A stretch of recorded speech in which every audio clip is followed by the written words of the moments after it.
ਅਨਮੋਲ ਬਚਨ, ਦੋਸਤ ਤਲਾਸ਼।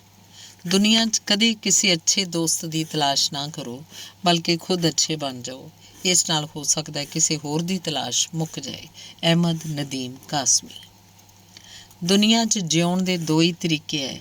ਇੱਕ ਤਾਂ ਇਹ ਕਿ ਜੋ ਪਸੰਦ ਹੋ ਉਹਨੂੰ ਹਾਸਲ ਕਰੋ, ਦੂਜਾ ਜੋ ਹਾਸਲ ਹੈ ਉਹਨੂੰ ਪਸੰਦ ਕਰੋ। ਆਰਟ ਲਿੰਕਲੇਟਰ। ਜੇ ਮੁਸ਼ਕਿਲ ਹੱਲ ਹੋ ਸਕਦੀ ਹੈ ਤਾਂ ਫਿਰ ਚਿੰਤਾ ਕਾਹਦੀ ਹੈ, ਅਤੇ ਜੇ ਮੁਸ਼ਕਿਲ ਹੱਲ ਹੋ ਹੀ ਨਹੀਂ ਸਕਦੀ ਤਾਂ ਫਿਰ ਫਿਕਰ ਕਰਨ ਦਾ ਕੀ ਫਾਇਦਾ। ਇਸ਼ਕ ਦੇ ਰਸਤੇ 'ਚ ਦੋ ਹੀ ਮੰਜ਼ਿਲਾਂ ਨੇ, ਦਿਲ 'ਚ ਉਤਰ ਜਾਣਾ ਜਾਂ ਫਿਰ ਦਿਲ 'ਚੋਂ ਉਤਰ ਜਾਣਾ।